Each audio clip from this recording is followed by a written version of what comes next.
Yeah, so I was searching, and also as a teenager, I always was searching for the truth. And I was also meditating with Buddhists and Buddhist temple in the Buddhism. I was searching Buddhism, and I was also in Mexico in the jungle with the Mayans, and I was searching for the truth. I always searched in my life for the truth, and I always had that feeling I want to be set free.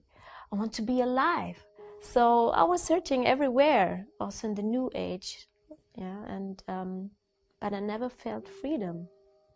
And my aunt, she's with Jesus 25 years now, and she always told me with my uncle, Jesus is the truth. And I was totally in the Buddhism and New Age, and I said, yeah, because I never saw the fruits in my life from the Catholic and background. I said no, but there's the Buddhism and the shamanism, and I had the feeling there's something going on more than in the church. So my aunt told me about Jesus and my uncle, and I said, yeah, I didn't take it serious. It went to this ear and this ear out. We moved to Los Angeles, and we lived there because my husband has to do his music business, and I was on an acting school. During this time, I went on an acting school in Germany. One time, my husband said, okay, let's go to Palm Desert because we need to get out here. It's too crazy in Los Angeles, Hollywood. And we went to Palm Desert, which is very a desert. It's really quiet and it's calm, and not many people are there. And we have a friend with us. Her name is Olivia, and she was with us. We were like a spiritual commune, something like that. Everyone was searching for the truth. And I remember one night, me and David, my husband, we were sitting outside in the garden and under the stars in the night. And he took out a pipe and he said, okay, we can smoke this and then we'll get answers. Maybe you feel better after that. Yeah, and I said, okay, what's that? And he said, it's a herb. It's a salvia, which the Aztecs and Mayans, they take it to reach higher beings and getting answers. And I was searching for answers for all my life. And I was in a situation where I thought, no, acting is not for me. My music career didn't work out. And I said, okay, and we have also problems in a marriage, and many stuff from the childhood came up. And I was really at the point where I was saying, no, I cannot be here at this place anymore. I have everything. We have the money, we have everything. I have a beautiful family, I have a beautiful child, but something missing in my heart. So I said to myself, okay, let's try it. And my friend Olivia, she started and she took 3 shots, and 3 shots are enough, because salvia is like you take 3 shots, not only few shots, and you're really out of everything. And because I was smoked marijuana when I was a teenager, I thought, that's only a herb, that's not chemical, so I can take more shots. I wanted to be brave, you know. And instead of taking 3 shots, I took 8 or more shots. And I was totally, I had a blackout. I don't know, it was really, I was so scared. And during that time, I had also epilepsy. Since I was 16, I had epilepsy. And I heard many stories that people will die of taking drugs when they have this illness. And I said, okay, I was really, I don't know, I had panic attacks and everything. And usually this thing, it takes 2 minutes and then you are sober. But because I take 8 or more shots, it went all the night. Yeah, we were sleeping, and I said I have to sleep because I cannot take it anymore. I thought I would die. So in the morning, everyone was still sleeping. I wake up at 9 o'clock in the morning. I was looking at the watch and I said, oh my God, I'm still, and I found out I'm still in that place, you know, still high, not less high, and my heart was bumping and I couldn't breathe, and I thought, this is the last moment, I'm gonna die, or I never will come back. Always staying in that zone, I thought, you know, because I heard some stories And I said, oh God, why I did this? Why I did this? I was so panicked. So I went to the bathroom. I went down on my knees. And I tried to meditate as I always I used to always meditate in the morning. But in my mind, I remember the words of my aunt. And she told me, if you are in danger, call Jesus. And during that moment she said that, I said, yeah, okay. But when I was in that moment and I was really scared to death, I was screaming for the first time in my life. I screamed, Jesus, from the bottom of my heart. And there he was, standing in front of me. Sorry. And there he was, standing in front of me. Beautiful. I never saw someone like him, you know. So beautiful, and the most beautiful eyes. I mean, no one has his color. You know? And he put me into his zone. And there was no time, you know. It's only me. It was only me and him. And he was so tall. I was in a child size, you know, child size. And he was so tall, and he came down to look straight into my eyes, that he can look into my eyes. And I was wondering why he came down only for me. Yeah. And he was talking to me, but in a lovely way. I never heard someone talking like him. No one talks like him. These beautiful golden words from him was golden words. And he gave me all the answers I needed, all the answers. And he was smiling all the time. He had this beautiful smile, and wow, and he looked like a king. I was wondering why he didn't wear this white, you know, simple thing, you know. Yeah, a king stood in front of me. And he was not behaved like a king. He was so, you know, so lovely. So there are no words for it. And yeah, he was smiling the whole time, and he also touched with a hand. He's really, really close, you know. He's really, yeah. And then I was thinking, like, how many minutes he will stay with me, because he took a long time for me. I mean, only for me. There are so many people in the world. Why he took a long time for me? I had this question, but he was smiling, like, of course he read my mind, and he said, you don't need to take this to reach me. No one needs to take this to reach me. Just call me. And from that moment I knew it's true. What's written in the Bible, knock and I will open the door. Ask and it will be given. And from that moment I know this is the truth. He is the truth. He is the life. He's the way. And then the heaven opened up, like the clouds opened up, and someone was calling him, and he looked up, and then he said, it's time to go. And then he had this hand. He raised his hand like this, and he was yeah, he went to heaven. It looks like he's an elevator. He was like, and I was looking like, nah. And I saw, when I looked up into the heaven, I saw the disciples.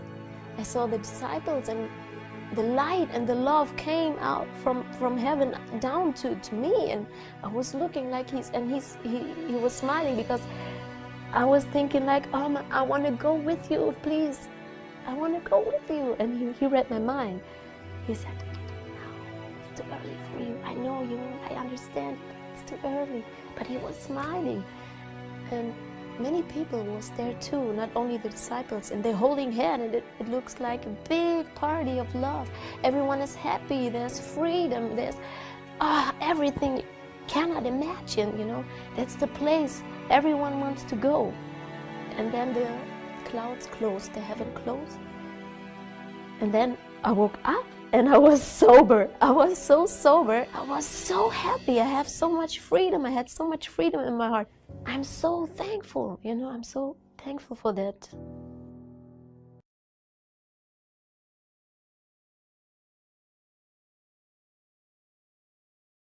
Euh, pour moi, c'est l'une des apparitions les plus incroyables, réellement, et surtout que cette apparition, la Vierge, on sent qu'elle, voilà, elle anticipe, hein, c'est une vraie femme, hein.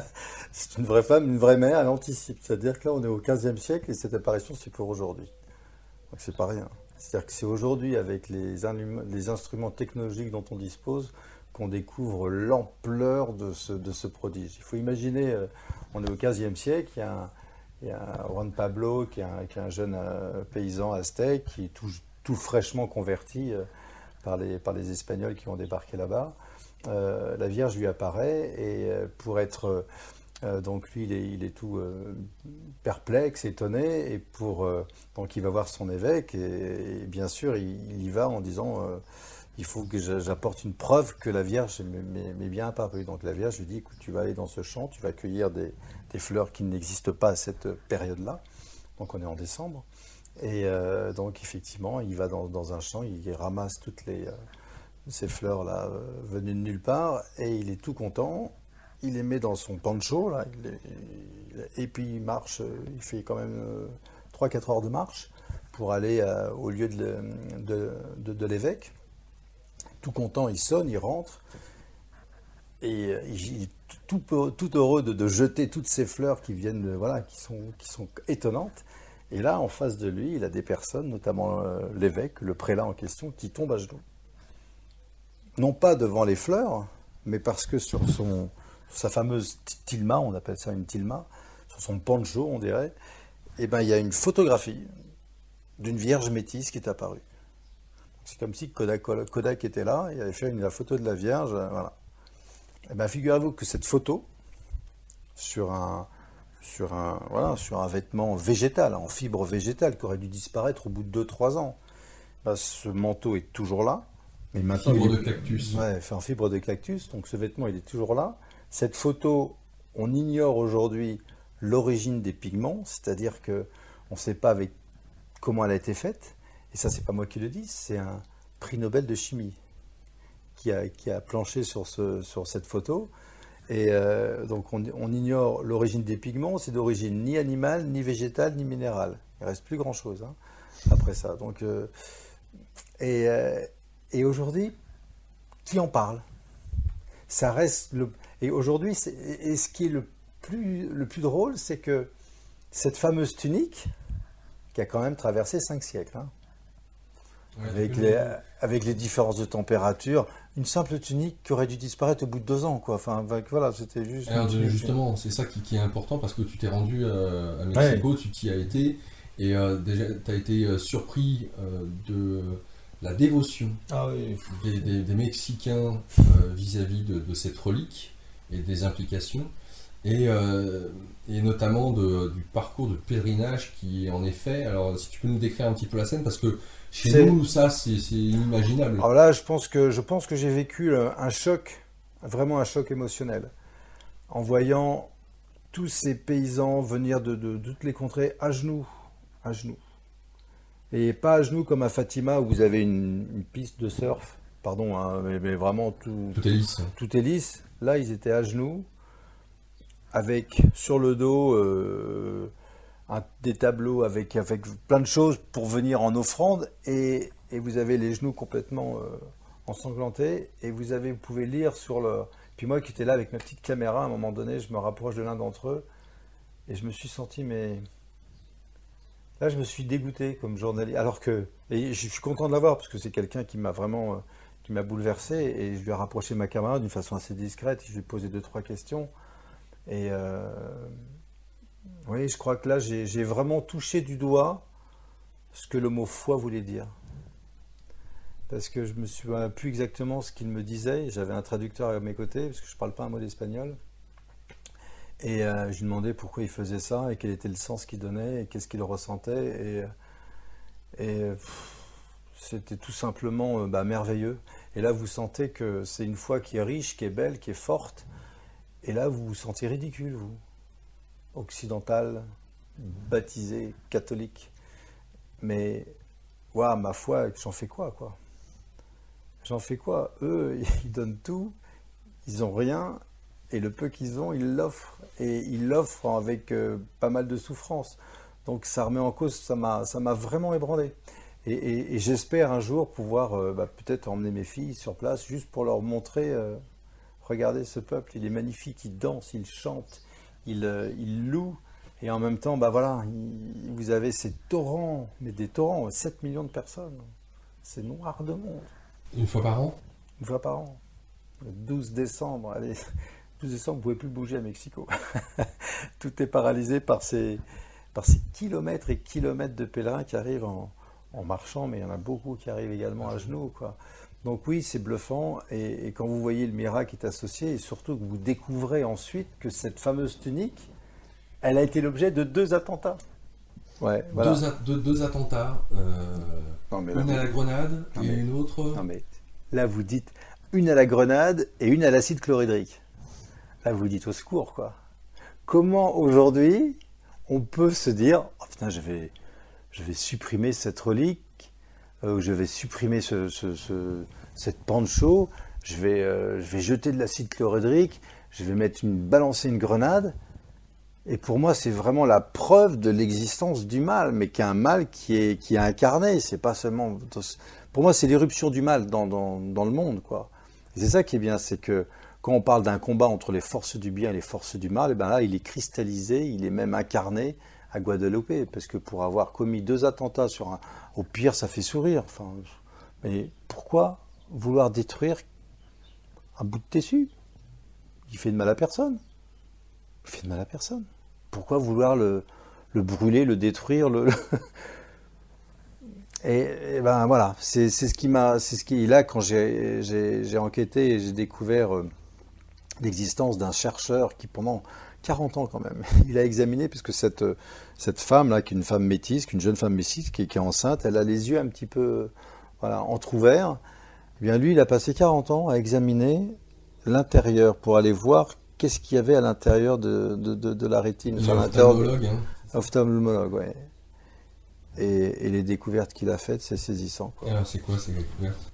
Il a découvert à l'intérieur de l'œil, il y avait 13 personnages qu'il a pu identifier, c'est pas rien, dont une personne qui était d'origine africaine. C'est bluffant. Et il l'a découvert grâce à la technologie d'aujourd'hui. Donc en fait, c'était un miracle qui a été fait pour maintenant. Pas pour le 15e siècle, ils étaient contents déjà, ils avaient une photo, quoi. Mais aujourd'hui, comme on en veut plus, on découvre encore des choses de plus en plus extraordinaires et que la science ne peut expliquer, quoi. Donc la présence de 13 13 personnages. En fait, pour moi, c'est comme si, au moment où ce jeune paysan arrive et jette par terre, il y a une photo qui est prise qui photographie toute l'assemblée qui est là. Donc il y avait 13 personnages, sans doute, qui étaient présents quand ce jeune paysan, Juan Diego, est arrivé avec ses fleurs pour les montrer à son évêque. Et de surcroît, on peut voir la présence d'un réseau veineux normal. Absolument, c'est ça qui est à l'intérieur quand ce chercheur a mis il a vu comme si la pupille était encore aujourd'hui vivante, quoi. Donc là, ça dépasse tout, ça dépasse l'entendement. Et là, je me dis comment une information comme ça, aussi dingue, en plus avec des gens, on va dire, qui mettent en jeu leur notoriété, leur diplôme, tout ce que vous voulez. Vous avez quand même un prix Nobel de chimie qui a planché sur la pigmentation de la tilma. Vous avez ce chercheur qui a passé 40 ans de sa vie quand même à examiner le fond de l'œil et qui vous dit qu'aujourd'hui, vous avez l'impression que il y a de la vie dans ses yeux, enfin, au secours, quoi. Alors, c'est quand même assez étonnant parce que cette apparition ou cette manifestation de la Vierge, elle a seulement été béatifiée en 1990. Donc, on peut se demander comment ça se fait que ça n'a pas été avant. Absolument, oui, mais ça c'est voilà. On va dire la prudence de l'Église. Ouais. Mais ce que je trouve génial, c'est quand vous voyez comment, et c'est ça qui m'a vraiment aussi interpellé, et c'est dommage parce que dans mon film, j'en ai pas parlé, je le parle dans des bonus avec un autre DVD, mais comment cette Vierge-là, cette apparition a transformé de l'intérieur le protestantisme originaire des États-Unis d'Amérique. Parce qu'il faut savoir que les latinos américains aujourd'hui, ils sont un peu partout. et que Notre-Dame de Guadalupe, vous la retrouvez à New York, vous la retrouvez à Los Angeles, partout. Et il y a eu une influence complètement incroyable qui a fait qu'aujourd'hui, eh ben en fait, en quelque sorte, les États-Unis d'Amérique sont en train de se catholiciser à travers juste cette apparition qui date déjà de 5 siècles. C'est réellement bouleversant et c'est aussi pour toutes les personnes qui ont travaillé sur ce sujet, voilà, ils vous diront vraiment la même chose sur l'influence de cette femme métisse. Et puis c'est une femme métisse, alors que, vous savez, on est très binaire aux États-Unis. T'es riche, t'es pauvre, t'es fort, enfin voilà. Et là, non. Vierge métisse. Enceinte. Alors, Enceinte. Qui plus est, enceinte. enceinte.